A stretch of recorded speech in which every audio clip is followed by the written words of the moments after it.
Assalatu wassalamu ala rasulillah Sayyidina Muhammad ibn Abdillah wa alihi wa sahbihi wa man walah, amma ba'd. Subhanaka la ilma lana illa ma 'allamtana innaka antal alimul hakim.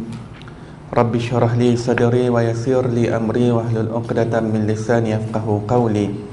Allahumma salli ala Sayyidina Muhammad al-Fatih lima ughliq wal khatim lima sabaq nasiril haqqi bil haqq wal hadi ila siratikal mustaqim wa ala alihi haqqa qadrihi miqdarihi al-azim.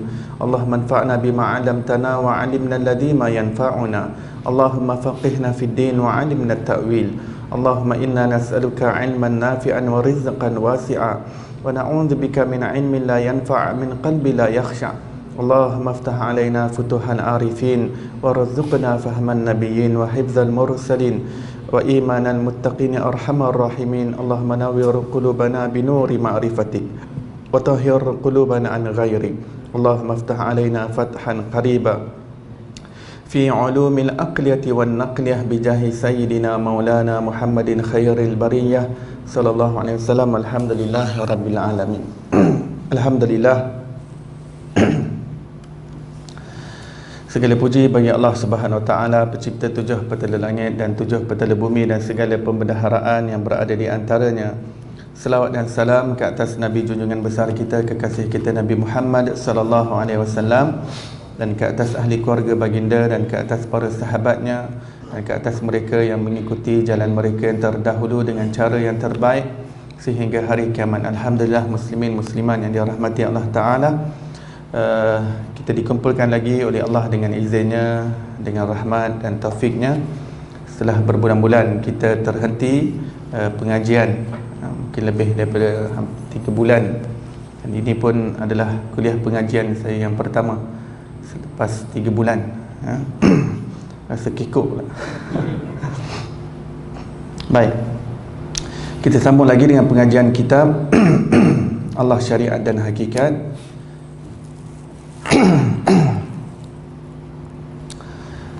yang dikarang oleh Walid Al-Malik. Mari kita bacakan umul kitab Al-Fatihah. A'udzubillahi minasyaitonir rajim. Bismillahirrahmanirrahim. Alhamdulillahirabbil alamin arrahmanir rahim. Maliki yaumiddin. Iyyaka na'budu wa iyyaka nasta'in. Ihdinas siratal mustaqim. Siratal ladzina an'amta 'alaihim ghairil maghdubi 'alaihim waladdallin. Tidak sampai di mana ya? Lama sangat sampai hilang tanda. Bab mana ada 35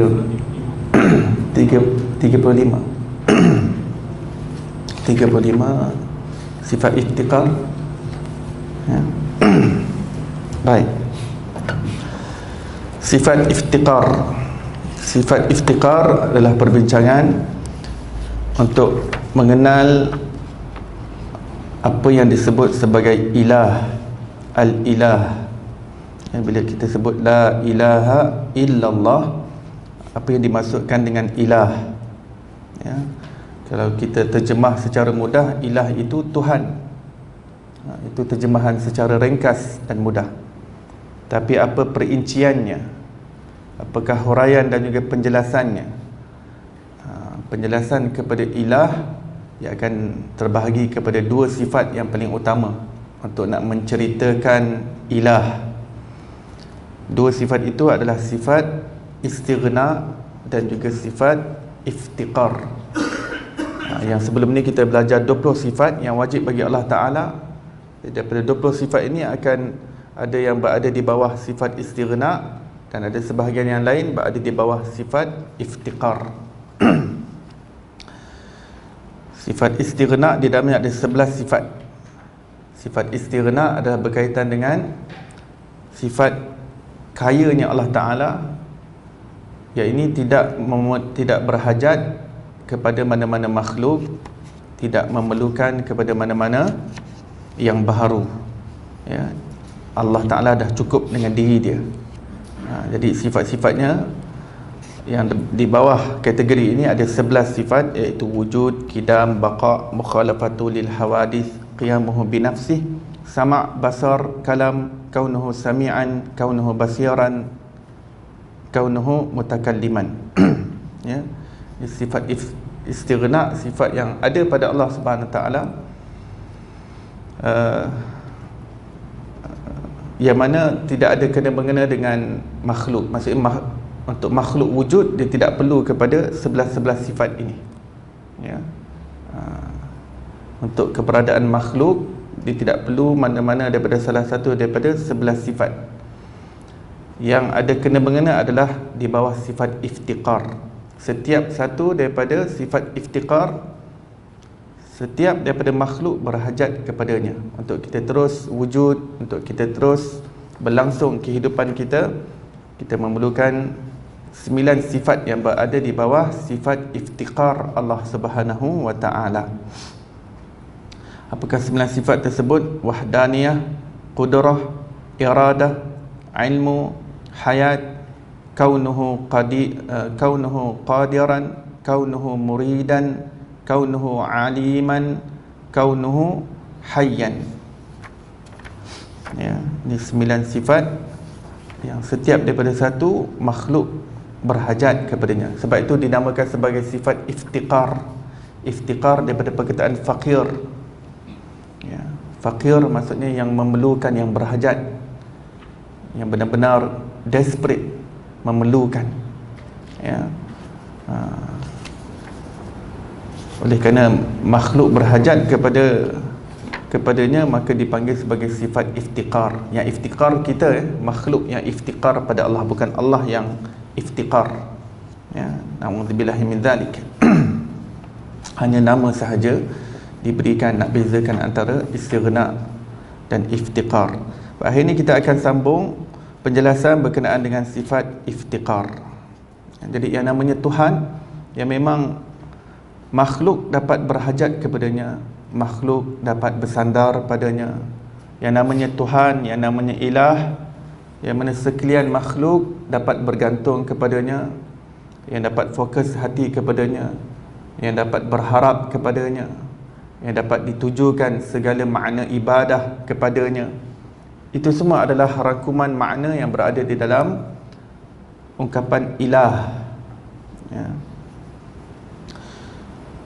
Baik, kita lihat sifat iftiqar, berkehendak tiap-tiap yang lain kepadanya, iaitu setiap makhluk berkehendak kepada Allah, iaitu berhajat kepada Allah.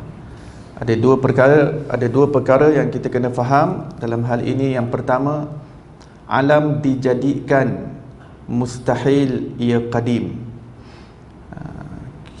Kita bukan ada secara sedia ada. Kita ada secara permulaan. Kita ada permulaan. Kita ada beginning. Jadi apabila kita ada permulaan, bermakna kita ini diciptakan, dijadikan. Bermakna kita berhajat kepada yang menjadikan kita. Kita memerlukan kepada yang menciptakan kita. Kerana kita tak dapat mengadakan diri kita sendiri, kita berhajat kepadanya. Di peralihan antara tiada kepada ada itu, kita memerlukan kepada dia. Ya. Kemudian yang kedua, tiada memberi bekas segala perbuatan makhluk dengan tabiatnya. Allah jua yang memberi bekas. Ini adalah ketauhidan kita berkenaan dengan af'al Allah Subhanahu Wa Taala, iaitu perbuatan Allah Subhanahu Wa Taala.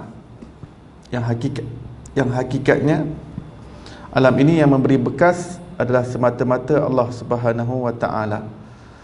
Apa yang manusia lakukan sebenarnya itu juga adalah ciptaan Allah Subhanahu Wa Taala.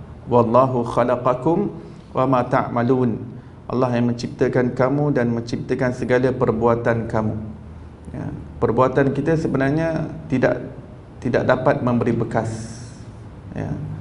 Yang dapat memberi bekas dan memberi kesan adalah Allah Subhanahu Wa Taala. Jadi hakikat itu perlu betul-betul terpasak dalam hati kita. Perjalanan kerohanian seseorang menuju Allah Subhanahu Wa Taala tidak akan bergerak selagi mana dia masih melihat dirinya ada perbuatan dirinya. Ya. Walaupun kita kena usaha, kita lakukan ikhtiar dan sebagainya, tetapi mata hati kita tidak memandang kepada perbuatan kita yang melakukan. Kerana perbuatan kita pada hakikatnya tidak dapat memberi bekas, tidak dapat memberi kesan apa-apa. Itu cara pandang kita, dan itu adalah kacamata yang kita perlu pakai untuk melihat kepada alam. Itu adalah cermin mata dan bingkai yang perlu ada pada mata hati kita di dalam menyaksikan alam ini. Kerana perbuatan Allah adalah gerbang pertama untuk seseorang itu mendaki di dalam langkah-langkahnya menuju Allah Subhanahu Wa Taala, untuk kita tiba kepada ma'rifatullah, untuk kita tiba kepada pengenalan kepada Allah. Gerbang pertama yang perlu ada dalam jiwa manusia adalah perbuatan Allah. Segala-galanya perbuatan Allah, segala-galanya perlakuan Allah Subhanahu Wa Taala. Selagi mana kita nampak kitalah yang melakukan, kitalah yang beramal, kitalah yang beribadah, kitalah yang begitu dan begini, selagi itu dia akan tersangkut, kerohaniannya akan tersangkut di mana-mana, ya. Dia kena tembus dahulu, yang gerbang pertama dia kena tembus. Dia kena melihat segalanya adalah perbuatan Allah Subhanahu Wa Taala, ya. Seorang yang benar memiliki ketauhidan berkenaan dengan perbuatan Allah Subhanahu Wa Taala, maka dia akan merasa malu kepada Allah kalau dia nak berbuat maksiat. Ini tanda yang benar. Kalau tanda yang palsu, semakin dia rasa ini perbuatan Allah, semakin tak apa rasa buat maksiat. Tak apa, Allah punya perbuatan, makin rasa tak apa. Jadi pengetahuan dia terhadap perbuatan Allah menjadikan ia sebagai lesen untuk dia bermaksiat kepada Allah Subhanahu Wa Taala. Dia gugurkan habis sebahagian besar syariat yang dibawa oleh Rasulullah sallallahu alaihi wasallam kerana pengertian dia yang silap dan juga salah berkenaan dengan hakikat perbuatan Allah Subhanahu Wa Taala.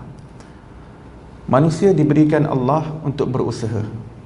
Allah tak berusaha, ya. Allah perbuat, ya. Allah melakukan. Kita punya perlakuan, perbuatan kita ni dalam bahasa akidah ia dipanggil usaha. Kena, kalau dalam bahasa akidah, perbuatan ini hanya Allah Ta'ala je. Bahasa akidah, ya. Bahasa akidah, bahasa tauhid. Apa yang dilakukan oleh manusia sebenarnya tak masuk dalam kategori perbuatan pada erti kata yang sebenarnya. Walaupun kalau nak berbual secara basah-basahan, tak apa, perbuatan manusia, ya, tak ada masalah. Tapi kalau dalam bahasa akidah yang sedang kita bincang dalam konteks ini, sesuatu yang dilakukan oleh manusia dipanggil sebagai al-kasbu dalam ilmu akidah. Al-kasab, al-kasab maksudnya usaha. Jadi yang berusaha manusia. Allah Ta'ala tidak berusaha. Allah Ta'ala melakukan fa'alun lima yurid. Allah maha melakukan terhadap apa yang dia kehendaki, ya. Dan apa yang kita usahakan, itu yang kita akan dapat natijah daripada Allah Subhanahu Wa Ta'ala. Natijah bukan di tangan kita dan bukan pada usaha itu sendiri pun. Walaupun kita berusaha, tapi natijah usaha itu bukan terletak pada usaha. Natijahnya di sisi Allah Subhanahu Wa Ta'ala. Seorang yang berusaha, adakah dia berjaya dengan usaha tersebut ataupun tidak, itu di tangan Allah Subhanahu Wa Ta'ala. Sebab tu berapa ramai orang yang berusaha tapi dia gagal, sebab natijah itu bukan pada usaha tersebut, bukan pada perbuatan manusia. Tapi manusia disuruh berusaha, tapi hati manusia disuruh untuk bersandar kepada Allah Subhanahu Wa Ta'ala. Manusia diperintahkan untuk berikhtiar, tapi hati manusia diperintahkan untuk bergantung pada Allah. Hati hanya memandang kepada Allah Subhanahu Wa Ta'ala. Ini ilah. Ilah ini tempat fokus segala pergantungan, segala sandaran, segala tempat tuju, harapan kita, expectation kita, jangkaan kita, segalanya terletak pada Allah Subhanahu Wa Ta'ala. Kita tak expect apa-apa pun daripada usaha kita. Kita tak letak apa-apa expectation pun terhadap usaha kita. Hatta ibadah. Seorang wali Allah wanita, Rabiatul Adawiyah, beliau telah menghabiskan segenap umurnya untuk beribadah kepada Allah Subhanahu Wa Taala. Setiap hari sahaja berapa khatam Quran dibacanya, ya. Beliau pernah menggali suatu tempat yang beliau dah beli sekeping tanah. Dia kata ini tempat untuk aku dikuburkan nanti. Dah siap gali-gali, dia dah khatam sekurang-kurangnya 60,000 kali di dalam lubang liang lahat dia sendiri. Dia beli sekeping tanah. Berapa? Mengatakan orang ramai sibuk membeli aset dan properti tanah, barangkali dia terlupa ini tempat kembalinya. Saya beli siap-siap yang ini, supaya di tempat saya akan dibaringkan, di situ sudah pun dikhatamkan Quran. Di situ dia dah buat beribu-ribu rakaat sunat. Orang yang seperti ini dia mengatakan, ya Allah, dalam munajatnya, kalau setelah ibadahku ini aku dicampakkan ke dalam api neraka dan tidak dimasukkan ke dalam syurgamu, aku tak kisah, ya. Kerana bukan syurgamu yang aku harapkan, kerana bukan nerakamu yang aku bukan kerana nerakamu aku beribadah, tapi aku beribadah kerana-Mu ya Allah. Di mana Engkau reda untuk aku berada di hari akhirat kelak, ya Allah, aku ingin keredaan-Mu. Kalau reda-Mu itu berada dalam api neraka, aku ingin berada dalam api neraka. Di mana reda-Mu ya Allah? Rabi'atul Adawiyah mazhabnya mazhab cinta. Dia faham makna cinta yang mendalam kepada Allah Subhanahu Wa Ta'ala, ya.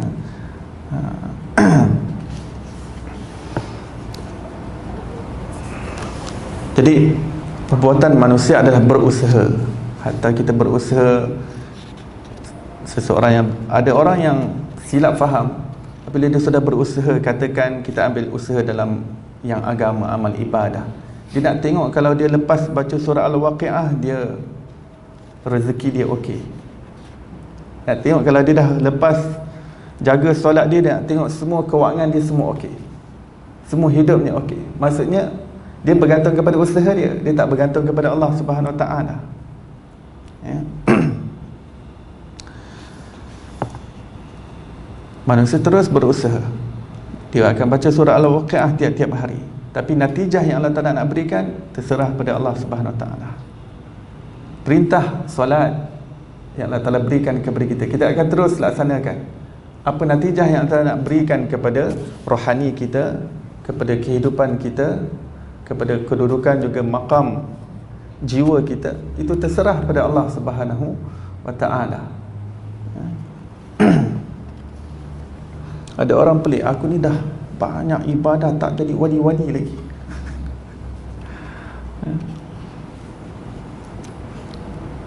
Maksudnya apa? Dia faham tak boleh terbang, tak boleh lipat bumi lagi. Dia kata, bila rasa nak pergi Mekah sekali 2 langkah ibadah lama dah ni, ya. Tidak, pertumpuan hati manusia tidak terletak di situ, di sebalik ibadah yang dilakukan. Setiap usaha, sama ada usaha itu adalah usaha dunia ataupun usaha itu adalah yang berkaitan dengan agama ataupun ibadah, natijah daripada usaha itu adalah terserah kepada Allah Subhanahu Wa Ta'ala. Yang penting manusia itu melakukan usaha yang terbaik, yang itu yang akan dikira oleh Allah Subhanahu Wa Ta'ala. Bukan manusia itu boleh terbang, boleh jalan atas air, boleh lipat bumi. Di hari akhirat yang paling mulia di sisi Allah Subhanahu Wa Ta'ala, siapa yang betul-betul bersungguh gigih dalam usaha dia, ya. Apabila kita melihat air mendidih, ya. Kita melihat air mendidih, kita letak atas dapur, ada api, ya. Mata kasar kita melihat api tadi, dia membakar, dia jadi periuk tadi panas, air jadi mendidih. Itu hanya pandangan mata kasar kita. Tapi dalam kacamata tauhid, dalam kacamata ketauhidan, mata hati kita hendaklah memandang yang memanaskan ataupun yang mendidihkan air tadi bukan api tadi, tapi Allah. Semua dengan izin Allah. Kalau Allah tak izinkan, dia bukan saja mendidih, boleh jadi beku walaupun api menyala, ya. Seperti mana kisah Nabi Ibrahim AS dicampak ke dalam api.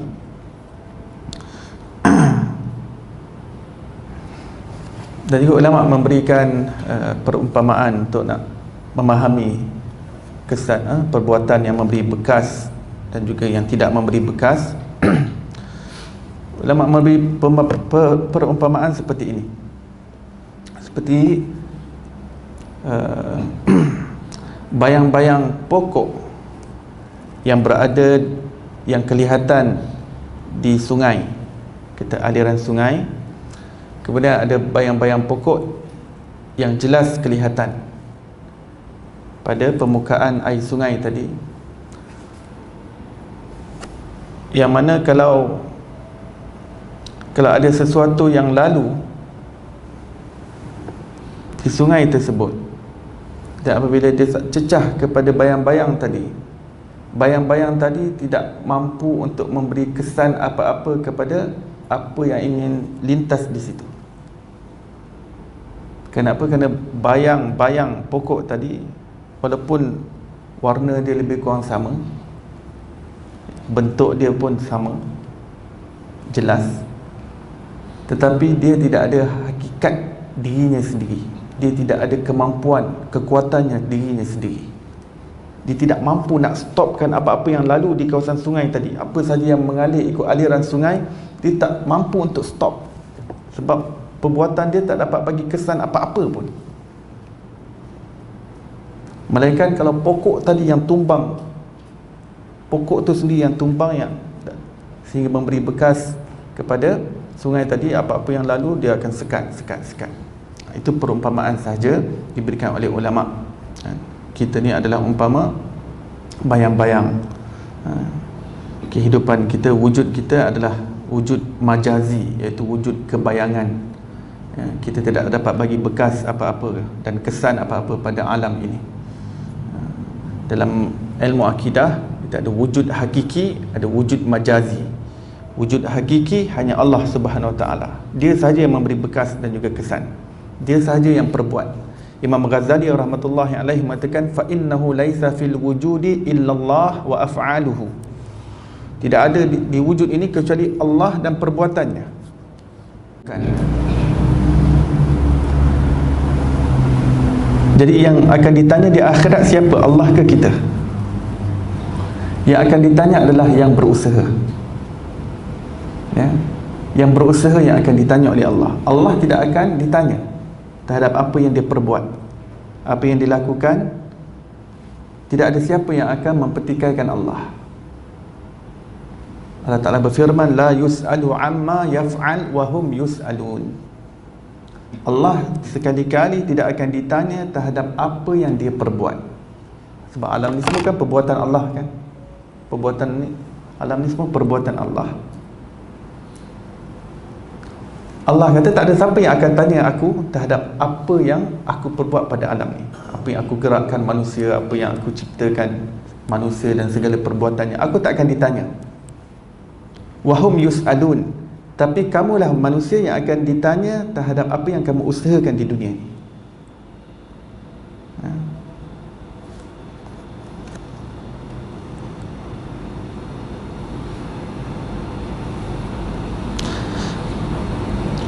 Baik, kudrat Allah melazimi sifat iradah. Apakah maksudnya?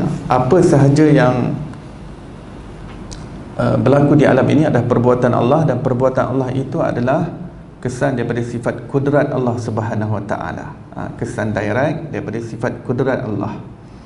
Dan sifat kudrat Allah ianya melazimi sifat iradah, iaitu sifat kehendak. Jadi apa sahaja yang Allah lakukan di alam ini, ianya adalah kehendak Allah Subhanahu Wa Taala. Ini kehendak Allah. Dan sekali lagi, tidak ada siapa dapat mempertikaikan apa yang Allah Ta'ala kehendak. Ya.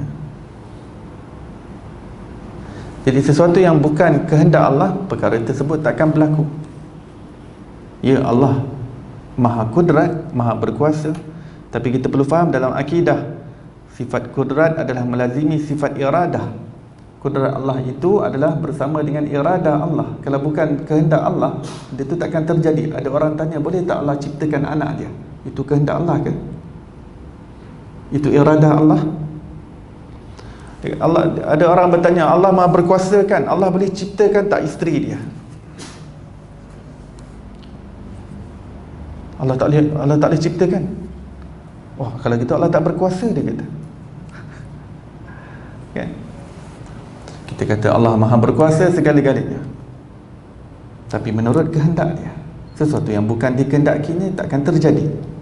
Allah tidak berkehendak kepada anak, Allah tidak berkehendak kepada isteri, Allah tidak berkehendak kepada keluarga, tidak berkehendak kepada pembantu, penolong. Jadi Allah Ta'ala takkan ciptakan anaknya, isterinya, ataupun penolong yang berserta dengannya. Tolong ni maksudnya campur tangan. Campur tangan. Para malaikat bukan tolong dalam erti kata campur tangan. Maksudnya Allah minta tolong malaikat, tolong minta cabut nyawa banyak sangat makhluk. Minta tolong cabut, bagi-bagi kerja kita. Ya. Malaikat Mikail tolong bagi-bagi rezeki banyak sangat, hujan apa semua ni, tolong organisekan. Malaikat bukan pembantu Allah Subhanahu Wa Taala. Allah tak perlukan bantuan sesiapa, tak perlukan pertolongan sesiapa. Jadi kenapa Allah ciptakan malaikat dengan tugas-tugasnya tertentu untuk menzahirkan kebesaran dan keagungannya. Seperti mana Allah ciptakan arash bukan untuk Allah duduk bersemayam di atasnya, tetapi liizhar liqudratih, untuk menzahirkan keagungan dan kebesarannya. Bukan untuk menunjukkan Allah berhajat pada tempat. Arash memerlukan Allah Subhanahu Wa Taala. Allah tak perlu kepada arash. Sifat iradah bergerak di atas ilmu. Maksudnya kehendak Allah Ta'ala itu melazimi ilmu dia. Segala yang bukan berada dalam ilmu pengetahuan Allah, ya, maka Allah tidak berkehendak kepadanya. Contohnya pengetahuan Allah. Allah tahu diri dia memang tak ada anak. Dalam ilmu pengetahuan Allah memang tahu diri dia tak ada isteri.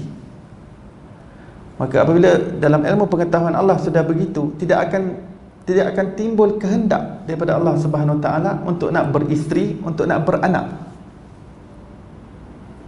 Ya.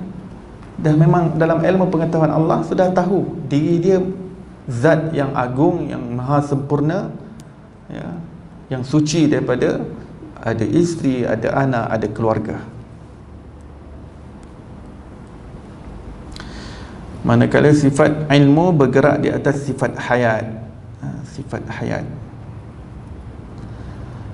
iaitu sifat hidup, sifat penghidup Allah Subhanahu Wa Taala. Sifat penghidup Allah Ta'ala Al-Hayy, yang maha hidup. Bila Allah Ta'ala maha hidup, barulah sifat-sifat, segala sifat-sifat ma'ani ianya dapat berfungsi, segalanya dapat memberi kesan. Sebab itu di dalam akidah kan, sifat hayat adalah sifat yang mengesahkan sifat-sifat ma'ani yang lain. Dia bersifat yusahih, untuk nak mengesahkan. Mengesahkan ni maksudnya untuk nak menjadikan sifat-sifat yang lain valid. Sebab kalau Allah mati, tak adalah sifat-sifat yang lain semua tak ada lah. Tak ada kudrah, tak ada ilmu, tak ada apa, iradah, semua tak ada. Jadi sifat hayat diletakkan dalam sifat ma'ani, walaupun dia tidak ada ta'alluq. Kerana apa? Kerana dia mengesahkan kepada sifat-sifat yang lain. Segala gerak alam ini sama ada zahir atau ghaib di bawah kekuasaan Allah Subhanahu Taala yang maha tunggal, yakni wahdaniyah. Wahdaniyah ni pun sifat iftiqar. Kerana kalau ada dua Tuhan, Allah Ta'ala kata di alam ini, lau kana fihi ma alihatun illallah la fasadata. Kalau ada dua Tuhan yang tadbir alam ni, hancur berkecai alam, hancur berkecai.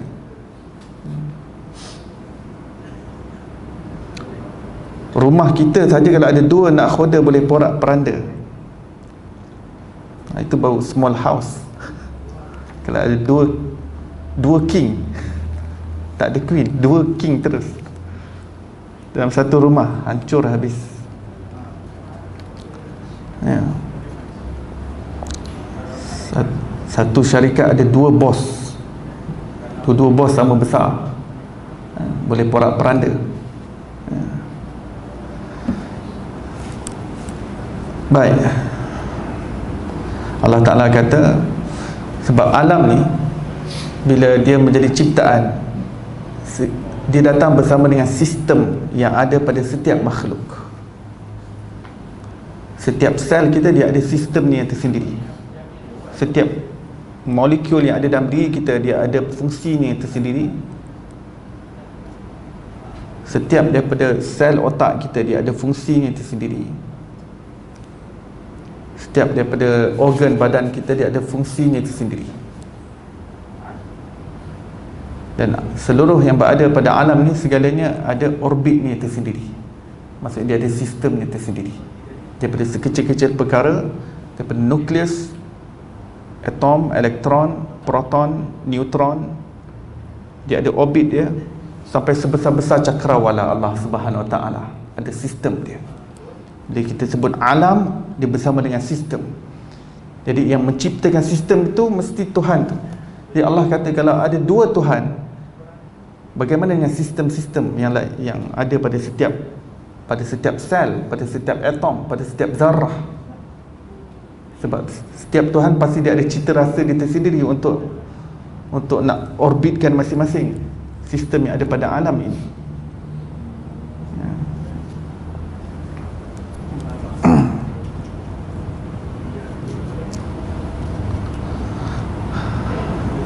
Bayangkan kita sejak sekian lama, sejak berjuta tahun kita dah mengelilingi matahari dengan satu pusingan lawan arah jam, katakan lawan arah jam, kita pusing matahari.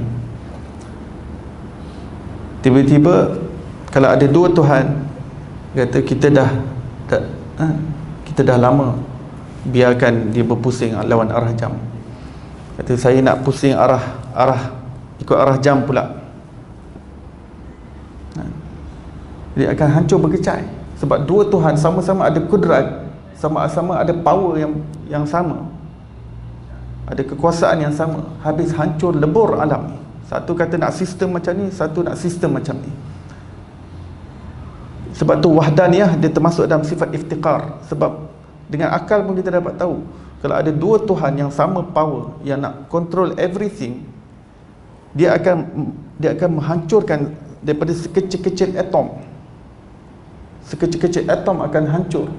Lupakan dulu cakrawala yang besar-besar. Yang kecil-kecil ni hancur lebur habis. Dan kecil-kecil ni kalau hancur, atom, dia atom.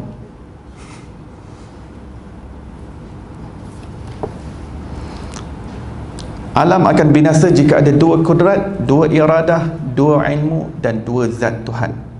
Memahami sifat iftiqar Allah akan menghancurkan fahaman qadariyah yang bertuhan kepada kuasa diri. Qadariyah kata setelah Allah ciptakan kita, perbuatan kita ni semua kita yang ciptakan sendiri. Qadariyah adalah pecahan daripada Mu'tazilah. Ini pun sama, dia satu grup yang kata kita ni lepas Allah ciptakan, Allah dah tak ada kena-mengena dah dengan kita punya perbuatan. Kita sendiri-sendiri. Allah Ta'ala dah rehat dah. Dia dah ciptakan kita, dah ciptakan alam ni semua ni. Dia dah rehat dah. Sekarang kita bergerak sendiri. Pada zaman dahulu ada satu halaqah, seorang ulama Ahlus Sunnah wal Jamaah sedang bagi syarahan ilmu akidah. Tiba-tiba datang seorang Mu'tazilah. Dia datang tiba-tiba dia kata, kamu kata Syekh, kamu kata Allah yang ciptakan perbuatan. Sebenarnya manusia ciptakan perbuatan. Tengok, saya dapat angkat kaki saya. Tengok, saya nak angkat kaki saya, dia pun angkat kaki dia sebelah. Tengok, ni saya yang nak angkat ni. Ni perbuatan saya ni, saya yang angkat. Betul, ulama tadi mengatakan cuba angkat kaki yang kedua. tanpa turunkan kaki pertama. Dia kata, tak boleh Syekh. Kamu kata kamu yang cipta perbuatan kamu. Sekarang cuba ciptakan perbuatan kamu, angkat dua-dua kaki, dua-dua tak jejak tanah. Surrender orang tadi. Ulama tadi mengatakan, itulah kita ni semua bergerak dengan kudrat Allah, dengan perbuatan Allah Subhanahu Wa Taala. Sistem yang Allah Taala letak. Ya, kalau Allah dah letak sistem, kamu tak dapat mengapukan dua-dua kaki kamu di udara serentak. Ya. Dan dalam masa yang lama, sebab untuk setakat lompat ramai orang boleh, untuk nak terapung, itu sistem yang Allah Ta'ala letak. Ya. Bermakna kamu bukan pencipta perbuatan kamu. Memahami mereka berpegang bahawa perbuatan manusia dicipta oleh kuasa manusia sendiri. Allah tiada tahu akan perbuatan manusia itu melainkan setelah dilakukan. Dia kata Allah baru tahu apa yang dilakukan oleh manusia bila manusia itu lakukan perbuatan tersebut, baru Allah tahu. Kalau tak, Allah Ta'ala tak tahu. Sebab apa? Dia percaya kepada Allah ni, ilmu dia hanya kulliyat, itu secara global sahaja, tidak merangkumi juz'iyat. Ilmu Allah tidak merangkumi yang terperinci. Allah sudah tiada kuasa lagi atas manusia setelah diberikan kuasa. Maksudnya lepas Allah ciptakan manusia, Allah bagi dia kuasa, kau gerak sendirilah. Macam orang ciptakan jam automatik. Lepas dia ciptakan jam, kau gerak sendirilah, ikutlah kau punya tuan nak bawa pergi mana, kau bergerak sendiri. Jadi pencipta jam dah tak ada kena-mengena dengan automatic clock yang dia ciptakan tu. Ini fahaman Mu'tazilah ni. Sebab fahaman Ahlu Sunnah wal Jamaah, lepas kita diciptakan, kita tak pernah terpisah sedetik pun daripada Allah Subhanahu Wa Taala. Kita tak pernah terpisah sesaat pun daripada Allah Ta'ala, sikit pun tak. Allah hanya melihat dan memerhati sahaja tindak tanduk hambanya. Maksudnya lepas Allah ciptakan makhluk, Allah jadi observer je. Allah observe je, tak ada kena-mengena dengan perbuatan. Ini Mu'tazilah. Mereka berpegang pada hukum sebab dan musabab memberi bekas seperti api memberi bekas untuk memanaskan sesuatu. Ia bertentangan dengan Ahlu Sunnah wal Jamaah yang berpegang pada firman Allah Subhanahu Wa Taala, wallahu khalaqakum wa ma ta'malun, dan dialah yang menjadikan kamu dan segala perbuatan kamu. Bukan saja kita diciptakan Allah, tapi dengan perbuatan kita. Kenapa kita disoal kalau begitu? Kenapa kita dimasukkan ke dalam api neraka kalau segalanya perbuatan Allah? Kerana Allah berikan kita akal untuk kita berfikir, untuk pilih jalan yang baik dan jalan yang buruk. Seorang bertanya, baik, kalau semua ada perbuatan Allah Subhanahu Wa Taala, macam mana seseorang nak tahu itu baik ataupun buruk? Itulah Allah Taala datangkan nabi-nabi, Allah datangkan rasul-rasul, Allah turunkan kitab-kitab. Sehingga kitab suci yang sempurna Al-Quran ini adalah Al-Furqan. Al-Quran nama lainnya Al-Furqan.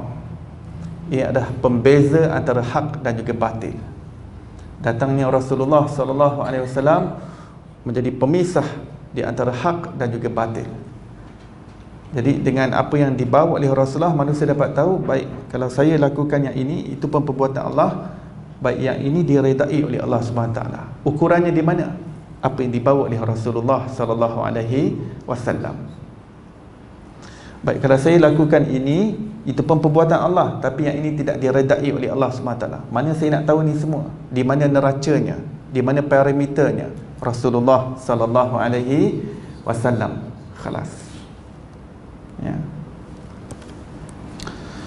Selawat dan salam pada Habibullah Rasulullah sallallahu alaihi wasallam. Banyakkan selawat atas Nabi, wahai saudaraku, cintai sunnahnya, dengannya kamu akan memiliki cahaya yang membuka pintu ketauhidan ihsan dan menanggalkan kekotoran syirik pada batinmu. Selesai bab. Ya. Setiap daripada hujung bab, musannif akan letakkan tentang selawat. Kerana apa? Kerana selawat mempunyai keberkatan yang besar daripada Allah untuk memberi cahaya kepada hati manusia. Dia buka jalan. Sebab satu selawat kita baca pada Nabi SAW 10 selawat kita dapat daripada Allah Subhanahu Wa Taala. 10 selawat untuk setiap selawat. Ulama mengatakan tidak ada manusia yang dapat faham satu selawat daripada Allah Subhanahu Wa Taala. Ahli ilmu mengatakan kalau sebelah neraca diletakkan seluruh amal ibadah seluruh makhluk Allah, dan satu